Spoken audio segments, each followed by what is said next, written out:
they're probably here, aren't they? I have everything muted as much as I can, but I don't know what mic you're plugging or unplugging, what channel.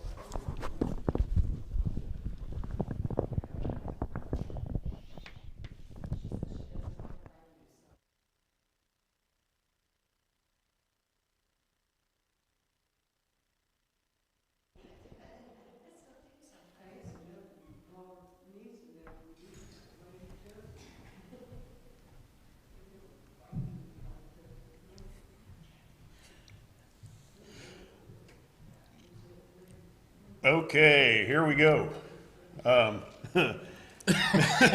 Maybe last time for a recording like this. You never know. Welcome to Adult Sunday School class, Crossroads Bible Church. So next time we might have people. We might. Okay. Keep your fingers crossed. Why would I do that in a Christian church? Okay, That was never a mind. figure of speech. Okay. A secular figure of speech. Okay, there you go. We are wrapping up Daniel today. Yes. The last of the last. Last week we looked at chapters 1 to 6, which was the narrative section of the book. And today we're going to just do a quick review of the last 6 chapters, 7 through 12. And that's going to cover all of our visions that were given to Daniel. And that'll be it for the book. So we do have a handout available online if you're interested. You could grab that. There's a couple of fill-in-the-blank things and then also some graphics on there. So with that, I think we'll jump right in here. Before you start, I forgot to bring your drink cup. Oh, Uh-oh. to the rescue. We'll see. Are you parched? Can they handle it? Kind of got a little tickle going on. All right, let's see here. So, Shortcake Sweets and Treats was kind enough to oh Whoa. my bring goodness. us a monster cookie again. Really? Wow. Wow. Do I get both of these or do I have to share? You're gonna have to share. I have to share. Sorry. Okay. And I've seen the way you nibble on it. I'm sure that's not in distance. you're gonna have to fight over these. I have cotton candy, Just trying to be polite. Ew. or Product, he faces it toward the camera. I have this. Yes, did you note that? Yeah. I have sour heads. So Ooh. if one of you likes sour things, that would be the place to start, I think. I think I'm going with cotton candy. All right, Okay, that enjoy. sounds good. Cotton I might candy have to pop. I might have to try that off camera. What could possibly go wrong? Yes. Okay. If it smells like cotton candy. Get Oh, it does. It smells like the fair or something. There you go. The good barn. Mine tastes like corn dog. No. No. Oh man. Do we have Heather to thank for these cookies? No. Okay. Wow. Okay. Very cool. They look delicious. Oh, very good. Where were we? Ooh, peanut butter. Oh yeah. Oh, I'm allergic. No. Okay. All right. That's the end. I'll keep going. You just Give me the shot. Okay. I forgot my pen. Will blue ink do? Take me right in that throat. Okay. No, I probably shouldn't. That'll save me. I don't care. Chapter 7. There you go. If you check your text, this one has a date on it, which equates to 553 BC. Okay. Again, from last week, if we may assume that Daniel was 16 when he first arrived in Babylon, then by this point he would be about 68 years old. The king, when he has this vision, is Belshazzar, the last co-king of Babylonian Empire. This is the vision of the 4 beasts. That's the content of it. 4 beasts, and then it kind of gets extended to a little horn that comes out of the last beast. Let me go ahead and put our 4 beasts up here.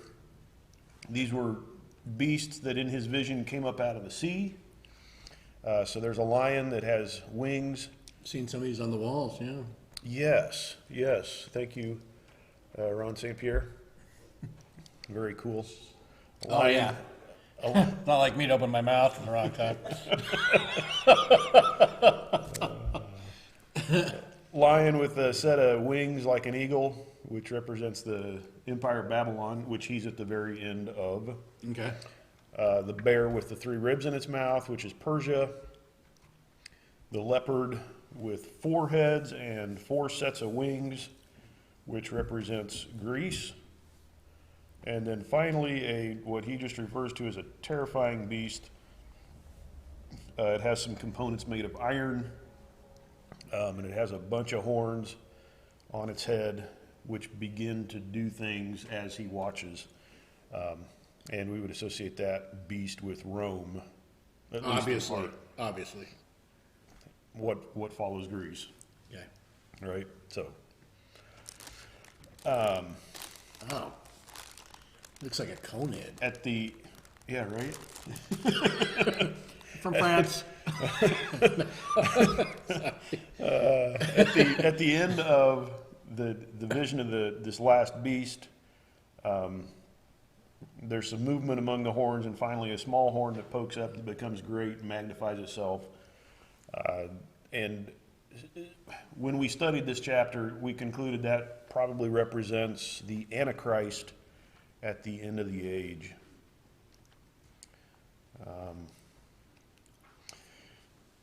This is part of the chart that is on the handout. These 4 beasts line up with the statue made of 4 different kinds of metal that Nebuchadnezzar dreamed about in chapter 2. Oh. So the lion being Babylon, the gold head, the bear being Persia, the silver arms and chest, the bronze, and the leopard, and then finally the beast with the legs and feet of iron and clay. Wow. At the end of this chapter, then, there's a revelation of the Son of Man, and that actually seems to equate to the rock in chapter 2 that smashes the feet and then the entirety of that statue. So there's quite a bit that lines up here between the vision of chapter 2 that Nebuchadnezzar had and this vision. They cover a lot of the same periods. Obviously, they're different pictures, but also our first reference to a time, times, and half a time in that chapter. Boy. So, yeah. I'm going to move along to chapter 8. Okay. Because we already studied that one in detail. Chapter 8's kind of interesting because it's brief from a historical perspective. As you draw out that word and Draw out the long word, brief. The ram and the goat, and they represent Persia and Greece. This took place only 2 years later, so the date would be about 551 BC, which would make Daniel approximately 70 years old. The king is the same, Belshazzar. We do have some other interesting stuff here. We have a ram with 2 horns, which represents Persia, perhaps representing the Medo-Persian aspect of the Persian Empire. The Median part kind of fell away with time, and most people just know it as the Persian Empire. Because a ram with 2 horns isn't that odd. Right. Okay. That's pretty normal. Then we have this goat with a single horn, initially, that comes charging across the surface of the land, not even touching the land, rams into and kills the sheep, the ram. But then that horn's broken off and is replaced by 4, which represents the breaking up and dispersion of his kingdom. Alexander the Great? That would be the single horn. Okay. All right. And then it splits up. There's a number of references in the book of Daniel to the breakup of Alexander's kingdom. Okay. And then a small insolent horn comes up in the place of those. This seems, it has a lot of similarities to the horn that comes out of the beast in the previous chapter. But given that it comes directly out of the Grecian Empire, we concluded when we studied this in more detail that it was more likely to be Antiochus Epiphanes, Antiochus IV, Okay. and not the Antichrist. Although they mirror each other in some ways, there's some language that's similar. They're both represented by horns here. We have a reference to 2300 days there in chapter 8. So, but they seem to be different references to different things.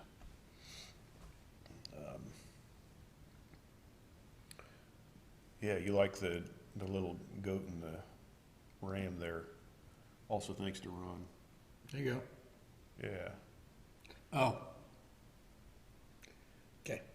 up on the wall. Okay. Chapter 9. This chapter begins with Daniel's prayer, which is spurred on by his reading in the book of Jeremiah, the scroll of Jeremiah, Oh. that 70 years have been assigned to them for time out of the land. This is in 538 BC. It is past the handwriting on the wall and the fall of the Babylonian Empire, Okay, so this is the Persians. and is into the Persian kingdom. So Daniel, probably about 83 years old at this point. The king is not Belshazzar, Cyrus, Darius. My slide there is incorrect. So he reads in and is reminded by reading the book of Jeremiah that God has said 70 years. And apparently he realizes, hey, that's about up. And so he goes into an extended prayer on behalf of the people, basically repenting of sin and asking for God's mercy. And in fact, it is right about that time. We know from other sources that Cyrus says, you guys can go home and we'll send all your stuff back with you. Well, all your stuff. A lot of the stuff that they had taken out of the temple before they destroyed it. Okay. So, following his prayer, he receives a vision, still in chapter 9. And this is the vision that's probably best known, summarized by 70 weeks. 70 Okay. weeks have been assigned for your people. And the way he lays it out, then, the messenger, is 7 weeks, 62 weeks, and 1 week. That adds up to 70, doesn't it? 7, 62, and 1. Yes. I did We have that confirmed from the audience. did my math right there. Well, I hope you had prepared. I Get your never, math right. I never really did figure out why it was 7 and 62 and not just 69 or 62 and 7, but that's the way it's given to him. Okay.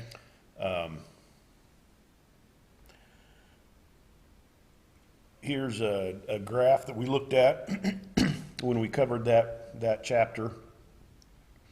The 69 weeks end with the coming of the Messiah, and that appears to begin right around the decree of Artaxerxes for the rebuilding of the temple, 444 BC. And we did calculations back when we studied this and figured out that actually comes out correctly if you use a prophetic year, 12 30-day months. Doesn't quite align with a Gregorian calendar, 365, but Okay. that fits quite well between 444 BC and AD 33, which seems to be the year that Jesus was crucified. So there we have our 69 weeks, and that leaves 1 week left over. And from all appearances, that week is yet to come. There's obviously in chapter 9 a break between the 69 and the 1 because the Messiah gets cut off, and then the city and the temple are destroyed. It's been a long week. And then comes the last week. So there's a gap in there. The question is how long is that gap? So, yeah, I would argue it's still going on, the gap in between those. Part of the problem we ran into was if you don't acknowledge a gap there, where does that last week start and end? That's what other 7-year period could that possibly be talking about? There doesn't seem to be a place to put it where it makes sense. And it matches up with even stuff in the book of Revelation that talks about that 7-year period of distress, tribulation, that kind of thing. So, but I don't want to rehash all of that. So, I'll move on to the last chunk, which is chapters 10, 11, and 12. It's really a single unit, all given at the same time. Chapter 10 is an introduction. This took place in about 536 BC. Daniel would have been about 85 years old. That's like twice my age. I mean, not quite, but it feels like You're younger, much younger than I thought. younger than I look, No. I thought you were like my age. younger than I act. What? Don't laugh. So he's 85 going strong, just like Caleb, right? Daniel is, not me. Yeah. Oh, no, you're going strong too. Cotton candy. I've never had cotton candy pop before. Well, if you want a bad taste left in your mouth, you try that. Sour Heads? I might switch you out here in a bit. If I didn't have coffee, I'd be in a permanent pucker. I'd like to see that. Okay. The king is Cyrus, king of Persia. Sorry. Is Yes, Cyrus Persia. the one that was, is it mentioned, it was like there was one that actually predicted the name like 200 years before. I'm working off the cuff here, but I think that was Isaiah. Yeah. That and named he was, him. Cyrus, was it? Mm-hmm. Okay. Yeah. So it's back in the book of Isaiah, he just names a guy. A couple hundred Boom. years earlier. Yeah, I'm going to call him. That's tough. That's, Cyrus, that's more than 1 in 2 chance there. Yeah. Yeah, you got to really be on your game. Is that what you're saying? Yeah. I'm sure the skeptics would just say, well, they named him that because it would fit. Right. Or somebody inserted that later. No, it's pretty amazing. Well, yeah, I mean, when he was born, the Medo-Persian empires were separate and quite small. Mm-hmm. I mean, it's not like he was born in succession and the king of Babylon said, hey, let's name our boy. I mean, he wasn't Right. he wasn't part of the major empire. Mm-hmm. That's a fascinating observation, John. I'll try to throw one your way in a little bit, too.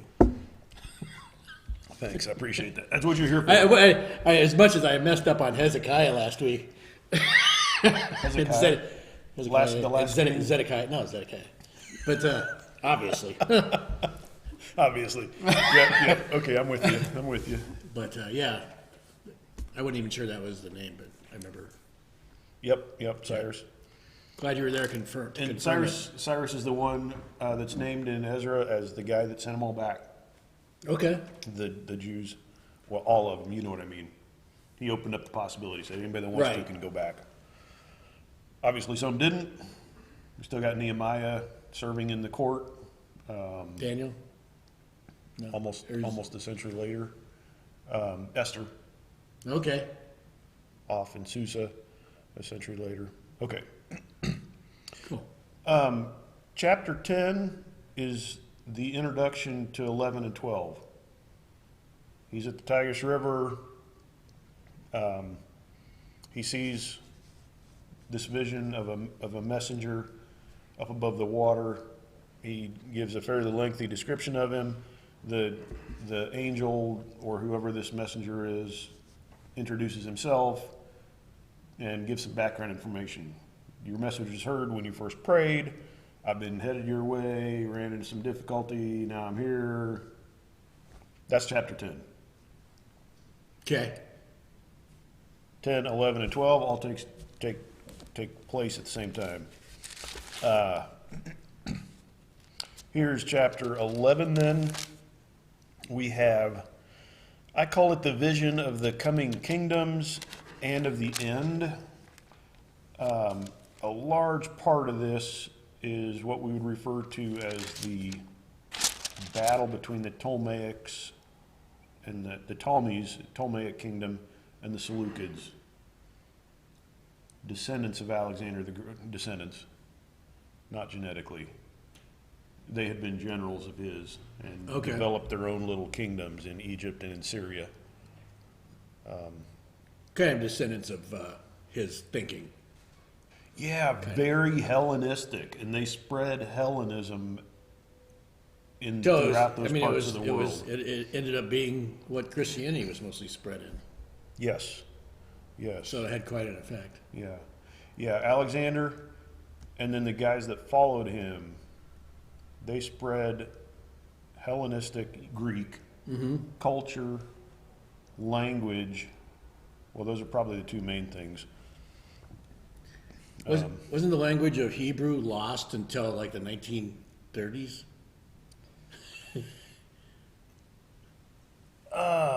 They had to, when Israel was getting back together, they had to kind of reinvent the Where's whole... my rabbit trail sign? Okay. Because this is one, but it's a fun one, so I'll go with it. So the texts were not lost. Right. The Hebrew manuscripts, they still had them in the synagogue, but it was not much. It wasn't really a spoken language. Yeah. You had what do you call those? A language that gets morphed into another language, a pidgin kind of. Oh, okay. So like you had Yiddish, which uses the Hebrew alphabet. Oh, but that it's was got like a bunch of Germanish. in it.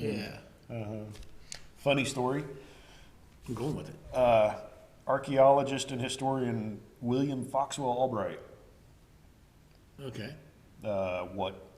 Early part of the 20th century. Brilliant man. And he was one of the guys that helped get modern Hebrew restarted. Okay. He had never heard anybody speak modern Hebrew, but he was a linguist without match, and he studied Hebrew texts and was so good at it that he was able to walk into a conference in the newly born land of Israel and give a speech, a lecture in Hebrew. Of course, nobody was there to check if he was accurate, but that is pretty amazing. Yeah. We'll just take your word for it. No, that is pretty amazing. We don't know what he's saying, but it kind of sounds like Hebrew. Yeah. Okay, anyway. So chapter 11 has a bunch of King of the North, King of the South. Oh, yeah. Duking it out. So up through. And then it evolves into futuristic. Yeah, exactly. And this is just a shot of part of a timeline from that period with verse numbers where they would belong in the history of that time. So the blue column is a bunch of Egyptian kings, the Ptolemies.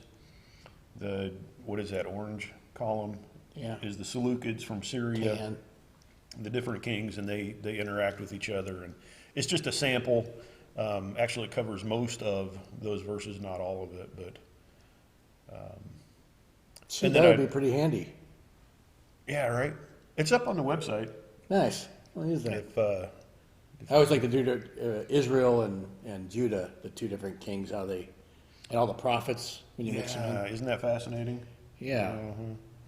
I'm always putting Ezekiel in the wrong group, though. Him and who's that other one? Hezekiah, and He was contemporary, wasn't he? Kris? Okay, never mind. well, and Zedekiah. There's another one. All those Ayahs and Z things. Yeah, it sounds like a family of Amish. Raise the barn there, Zedekiah. All right. Okay. And I threw a picture up there of some guys. These are actually Romans, but some guys on an elephant because there was the Battle of Raphia, Okay. massive elephant battle. Alexander the Great had run into and picked up elephants when he hit India, the Indus River, clear out in the east.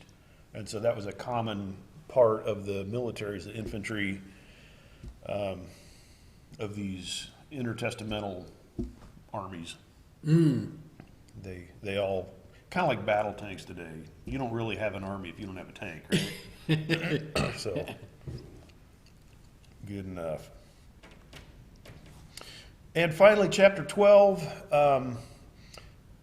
vision of the end of the age and a final blessing for Daniel. That would be the content of it. It also incorporates not just total end of the age. He talks about resurrection in there, but some of the tribulation period and that kind of stuff. Chapter 12 is quite short, like 13 verses, so not nearly as long as chapter 11. And he ends with a blessing on Daniel. Go your way, and you'll stand up or rise up at the end of the age to inherit your blessing. So He ends well. he does. He does. It's kind of a Amazing end to an amazing life. yeah. And it's kind of funny. He was I don't know if we're tempt. You know, at the beginning of it, he didn't want to eat the food that was for idols, and at the end of it, he didn't want to not pray. So just two little things that he could have easily, made thinking made of it the made an lion's easy den thing. decision. He kept to it. Stood by his principles. Yeah, it's because the little ones always lead to the big ones.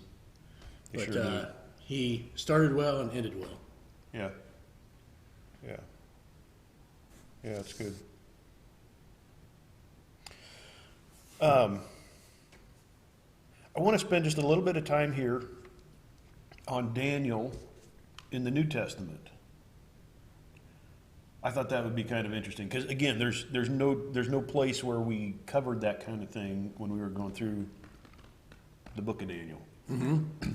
Is something coming to mind? Usually something pops into my puny little brain, but I'm trying to think. He wasn't on the Hebrews 11. What was he? There's an allusion. There's two allusions. Yes, good. Okay. That's good. We'll come to that in a second. That's not my first one because he's Okay. actually named by somebody. Can you give me a little hint?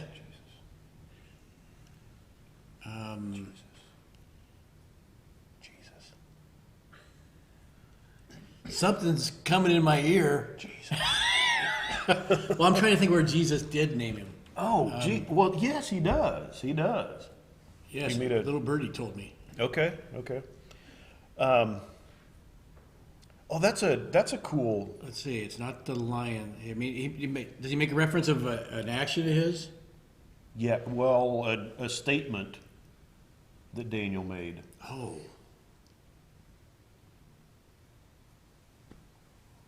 Remember what? Is it in one of the Gospels? Yes, Which Gospel? Matthew.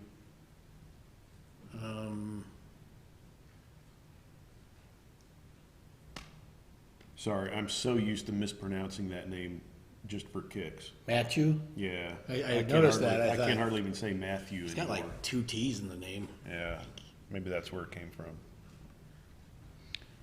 Well, here it is. Matthew 24. Oh. Yeah, you recognize it now. So Matthew 25, the abomination of desolation. I just don't connect the. Yeah. I mean, I guess that would be. So when you see Should be the obvious. abomination of desolation, which was spoken of through Daniel, the prophet, standing in the holy place, and then he says, let the reader understand, then let those who are in Judea flee to the mountains. And he goes on to say, if you left your coat in the house, don't go back to get it. I mean, you better run. See, now I always kind of equated that, maybe for wrong reason, to 70 A.D., where Titus came in, surrounded Jerusalem, and then he had to go back, quail a uprising, and then and all the Christians fled. I thought from that, and then the Jews stayed, and it was a big bloodbath. Well, that's an apt description of that period. I'm not sure how that would fit in with the abomination of desolation standing in the holy place. But that does fit, I think. John in the book of Revelation uses that kind of language of the Antichrist. So that's where my mind goes, is to plug that into end times, stuff that hasn't happened to us yet. Okay. But yeah, you're right. The church, the believers, fled Jerusalem before in 70. The guys that were left there were such rebels, just absolutely boneheaded, and I mean ready to die, just out of Zealots? stupidity. Yeah. Which isn't always equated to zealots stupidity. Yeah. So that's the one place where the name of Daniel appears in the New Testament. Okay. But don't let that fool you, because he actually had quite a bit of influence. Here's Hebrews 11, starting with verse 32. What more shall I say? For time will fail me if I tell of Gideon, Barak, Samson, Jephthah, David, Samuel, and the prophets, who by faith conquered kingdoms, performed acts of righteousness, obtained promises, shut the mouths of lions. We know who that is. Oh wow, that's okay. That's Hebrew. So it's that's a good. I don't. Yeah, Is, I mean, who is else? Hebrews Pauline? We're guessing. No, maybe. It's different writing style. It but- kind of goes against the flow, but I would say yes. Okay. I think that's the best. So Paul might have written it, but I forgot about the quench the power of fire, Quench the and power shut the of mouth fire. of lions. That's great references. On that's I almost just- like he. Oh, that is in Hebrews the fame. Yep. The Hall of Nice. Great Hall of Faith, as we Yes, say. yes. Instead of Hall of Fame. Yeah. I'm gonna have to Yeah. reread that because that goes a long. Yeah. It does. Okay, great. I just don't know who else that would be. No. Biblically speaking, No. if it's not Daniel Well, shutting the mouths or of the lions. Elijah maybe when he was making fun of the prophets of Baal, quench the power of fire, that they couldn't set the thing on. They were trying to make it burn. I don't know. Yeah. Well, he But- brought down fire and Right. consumed everything. Including the prophets, but It's like, I don't care if there's water on it or stone, it just eats it all up. maybe your gods are sleeping. Maybe they're. Yeah. Okay. Yeah.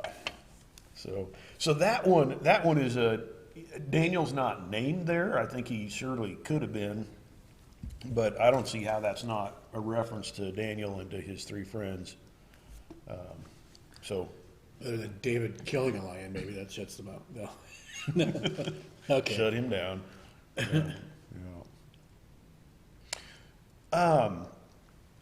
From there, then, we just have a lot of allusions, especially in the book of Revelation. Let me say this. In Bible college, Daniel and Revelation are often taught as a set in a single class because they have so much in common. They're both considered... That's a prominent in the evangelical. It is. It is. When I was in Bible college, we had... Grace was big on You take a putting that. Daniel Revelation class, and I know that's pretty common. And the reason is that they share so much in common. From a literary standpoint, they're both considered apocalyptic literature. And we did a session on apocalyptic here, I don't know, a few months ago. You have a lot of symbolic language. You know, with Daniel, you have these beasts coming up out of the ocean. Right. They're not actually intended to be taken as beasts. They're representative, and they have, 4 wings because they're fast, and iron teeth because they chew through stuff. It's a lot of symbolic language, and you see that in the book of Revelation in a lot of places too. Okay. The woman that represents Israel running off into the desert, being pursued by a dragon. The dragon spews out water, trying to drown her, and the earth opens up and catches it and saves her. And the woman riding on the dragon. There's just a lot of. It's not all symbolic, but there's a lot of symbolic stuff in it. It's oriented toward end time stuff. That's another typical apocalyptic literature type thing.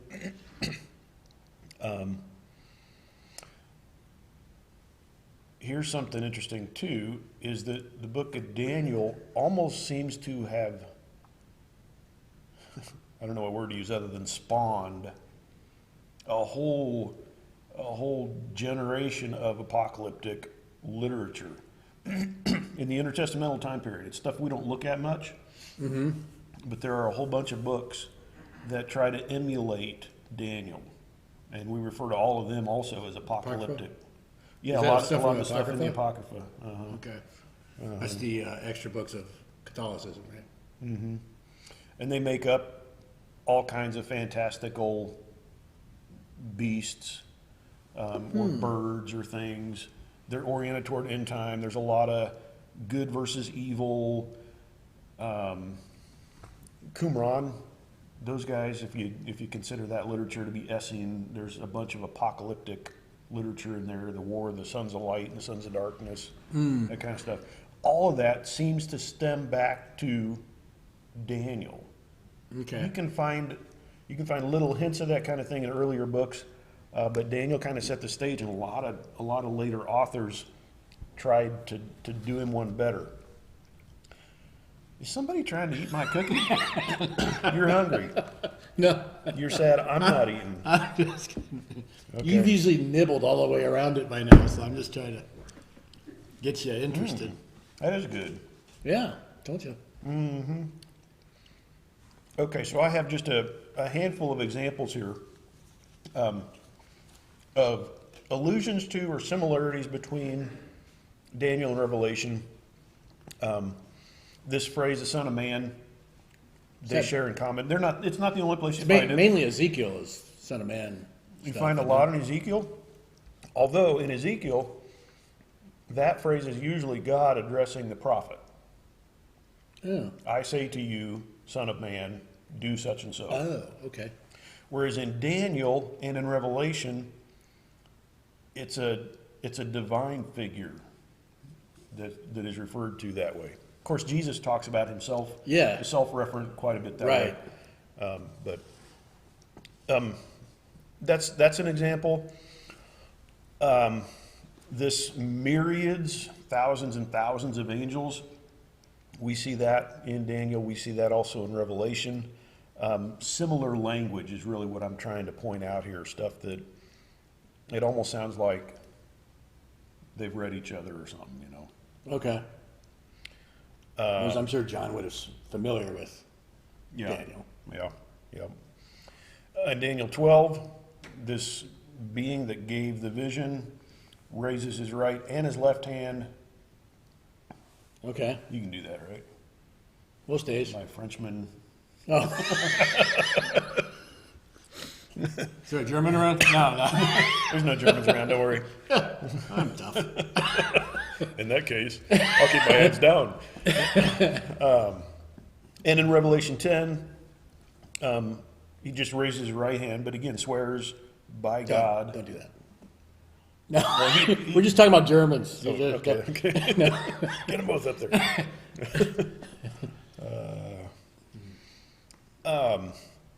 This idea of a bad, sinful being, I mean, Daniel doesn't use the word Antichrist, but seems to align with that figure, that person being given for a time victory over God's people.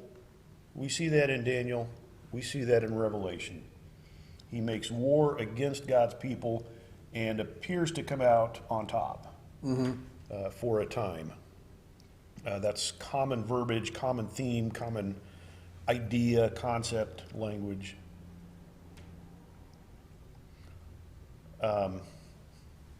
Where else do you see a reference to a time, times, and half a time? That does kind of stand out, that verbiage, doesn't it? Mm-hmm. And I guess I could answer that question nowhere. Well done. It's in Daniel, it's in Revelation. That's it. And then the other ways in which that stuff is phrased, the 1260 days, the 42 months, that kind of stuff. But this seems to be a direct connection between these two. So it's there's a lot of similarity, allusion between them. I should say also about that, it's often difficult to figure out, to say how many allusions there are to a given book. But I have seen, if you look in your Bible, you've got these little cross references. Yes. That'll say, hey, if you like that word or that verse or that phrase, go look in whatever. Right, somewhere else. Well, somebody generates those, right? And says, oh, we should point them to over here because it's similar.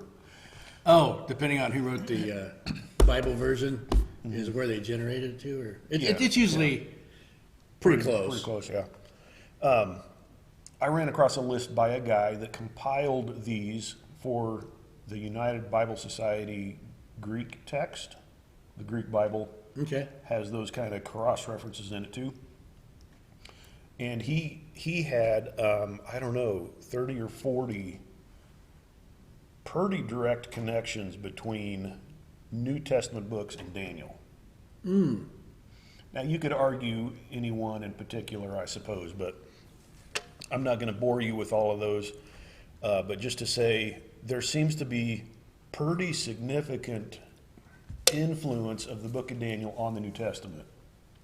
Not many direct quotes or direct statements, but quite a bit of, somebody knows that material and alludes to it as they write, whether it's the gospel writers or Paul or whoever.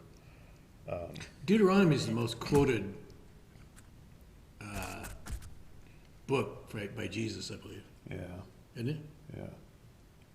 Okay. I made that up. I don't know. I heard it somewhere, so I'll just go with it. I'm going with it. It sounds good. Deuteronomy. Okay. So, some points to ponder here. This, especially the vision chapters, 7 to 12 in Daniel, were really groundbreaking when it comes to the revelation of God's plan. If you take the book of Daniel out of the Old Testament, there's a lot that you miss with reference to God's plan for the future. There'd be a lot less confusion, too. We'd have a lot less to argue about. I mean, there are other prophets that give information. I mean, Ezekiel's is a big one about stuff to come, but not in the same way. Not with the kind of chronological detail kind of things. And prior to these things being given through Daniel, there really was nothing else like it. So it's significant from that perspective. Now, has it always been that way, or is this like after Darby and Schofield got on it? Yeah, no, I mean, you just, again, if you take the book of Daniel out, you don't have a whole lot in the Old Testament about the future. Now, granted, a large part of what Daniel's visions cover is now history from our perspective. Okay. In fact, you know what? Let me jump back up a few slides. I didn't really spend much time on this one, but these are the four visions laid out according to the time spans that they cover. Okay. And you'll see that the large bulk of it, of all four of them, is in the what is for us now, historical period. Okay. The Persian Empire, the Grecian Empire especially, some on the Roman Empire. It's also true, though, that three of the four seem to, I don't really think you can argue that. The Ancient of the Days comes and sets up his eternal kingdom. How is that not still future for us? Coming out of chapter 7.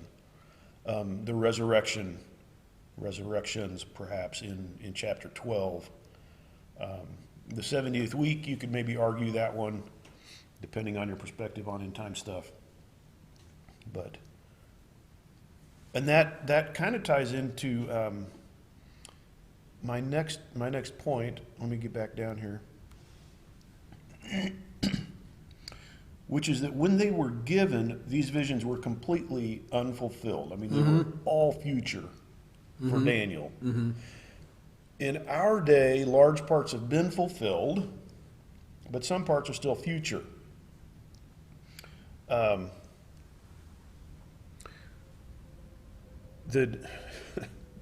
course, one of the most amazing things that has been fulfilled, he makes reference to the coming of the Messiah, and in fact, the cutting off, the death of the Messiah, which is, that's history for us now. We know all about that, and it's absolutely amazing. The high point, the apex of human history, the coming of the Messiah. If I could read to you out of 1 Peter 1 there. As to this salvation, and that's, again, the coming of the Messiah, the prophets who prophesied of the grace that would come to you made careful search and inquiry, seeking to know what person or time the Spirit of Christ within them was indicating as he predicted the sufferings of Christ and the glories to follow. It was revealed to them that they were not serving themselves, but you, in these things which now have been announced to you through those who preach the gospel to you by the Holy Spirit sent from heaven, things into which angels long to look. Now, he's talking about the Christ event there, which is astounding. I mean, as we look back on it, there's almost nothing about it that you would expect. A baby born in a manger in the most lowly conditions. That's the Messiah, really? He dies a cruel death on a cross. That's the Messiah? I mean, these things are not what was expected, and yet they knew there was a suffering component. Right. But anyway, they were looking forward to it, and they couldn't figure it out. There's pieces and parts that they could. Now it has been revealed to us. Pretty But amazing. angels would want to understand it, but they're not able? Yeah, Or God doesn't give them that? yeah. I mean, they could Just like could they see what celebrate when anybody comes to Christ, but they still kind of marvel and don't understand it? and I think, I mean, they I think had access to the same stuff that the prophets did. The prophets wrote about a suffering Messiah. He'll be pierced, and all these different things. But God apparently did not reveal to them the entirety of the plan either. So now they know. I mean, they look back just like we do. It's like, oh Okay. yeah, it's pretty obvious now. But yeah, so from Daniel's perspective, none of this had happened yet. I mean, it's a lot of fun for us to go back and match this stuff up with the intertestamental events, the King of the North, King of the South, Ptolemies and Seleucids. Okay. Daniel couldn't do any of that.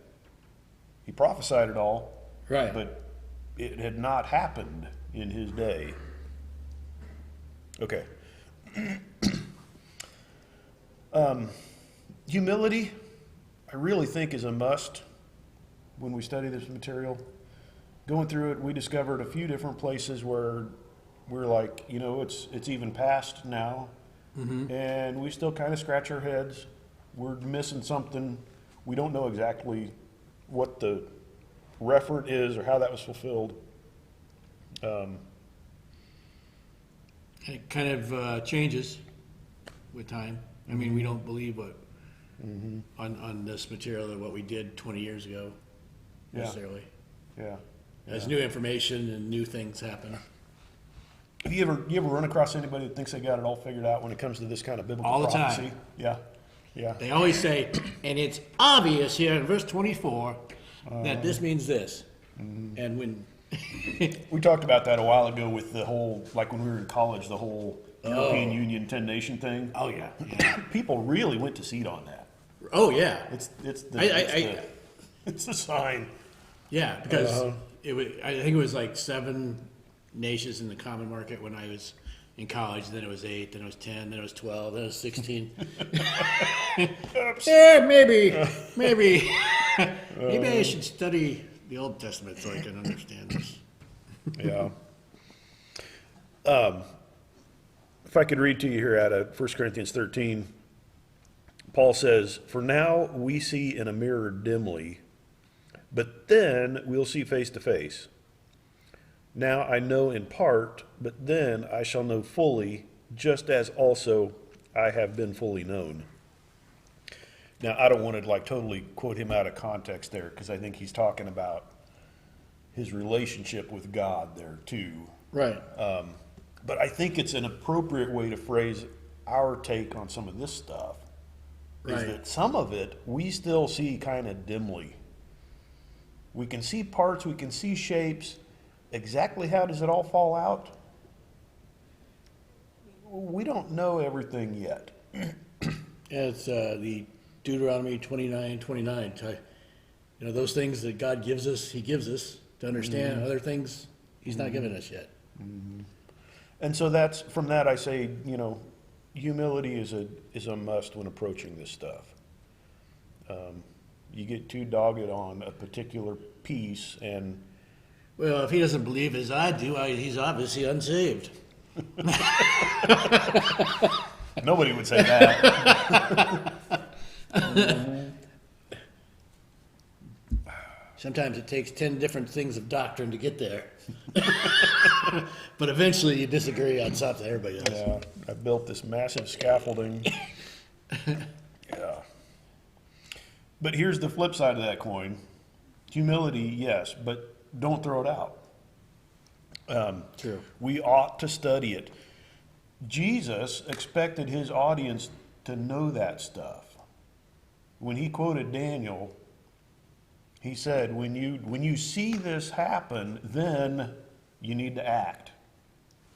Well, you're not even going to recognize it if you haven't studied a book like Daniel.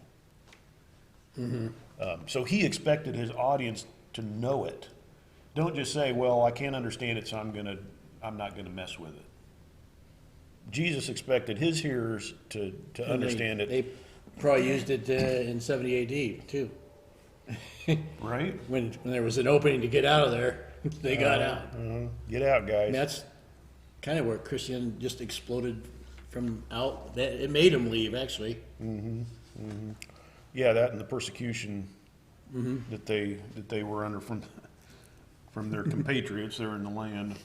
Right. Yeah, even in the days of Paul. But yeah, I'm sure the destruction of Judea affected that too. Yeah. So, I don't think we should let the fact that we may not be able to understand everything hold us back from studying it. I think it's necessary to study it. And finally, much of this, as we saw, has already been fulfilled.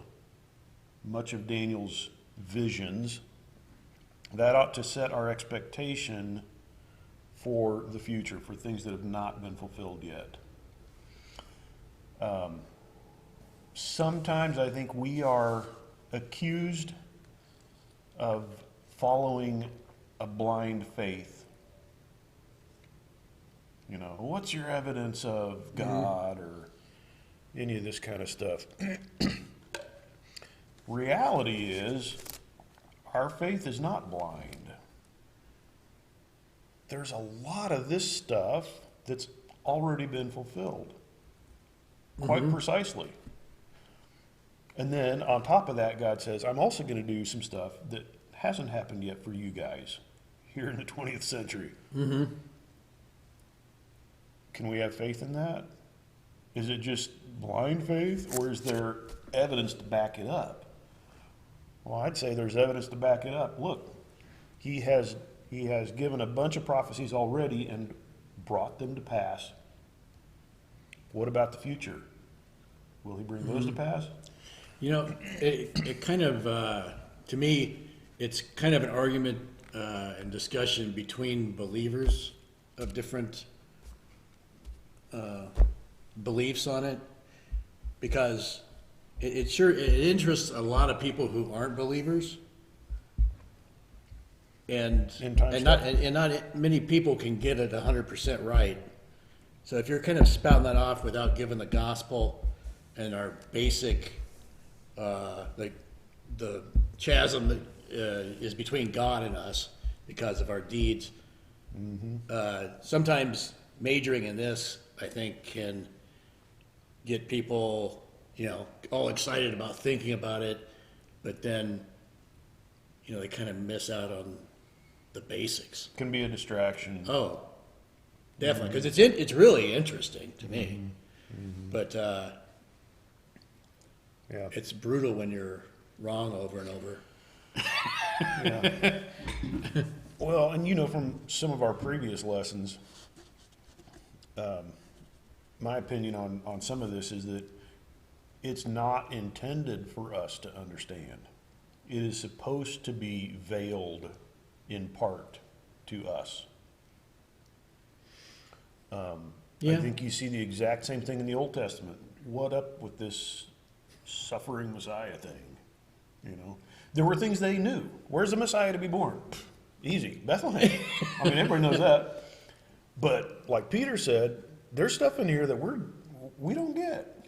Well, then we just need to kill every newborn in Bethlehem. That's Thank you, Aaron. Thank you very much. solves that. And then he has to ask the Chaldeans where he was going to where he should kill. Yeah. Go find him. You got to point it out for me. Yeah.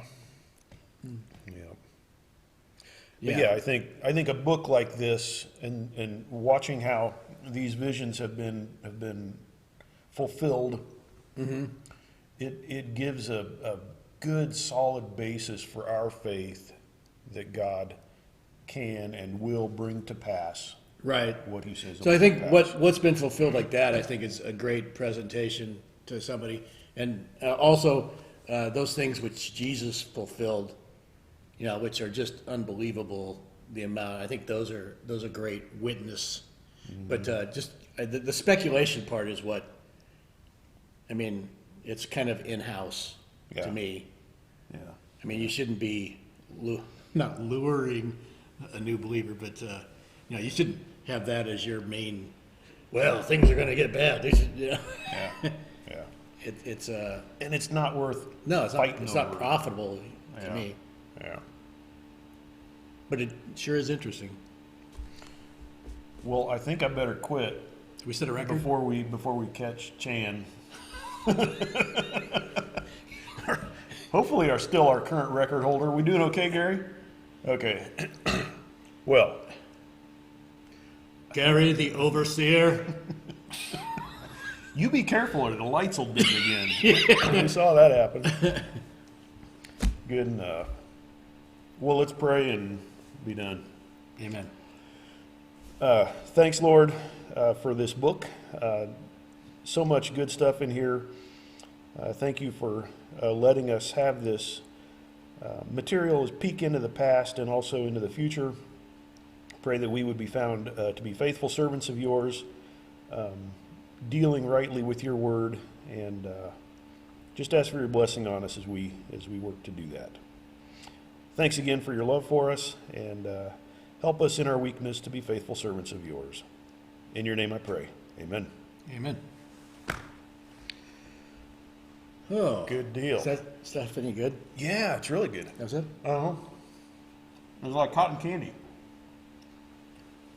I think social distancing ends, about 10 minutes ago. 10 minutes ago. I really got to try this Sourhead. You may have it, sir. Really? It's kind of like any energy drink.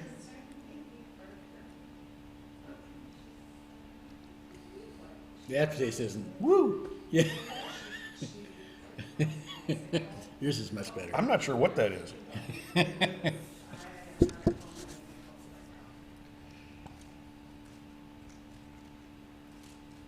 It's kind of like sour gummy worm thing. Oh, really? Do Okay. you think that's how they make it? Grind the little worms. Go pick up another bag and dip them in there. 2 per container.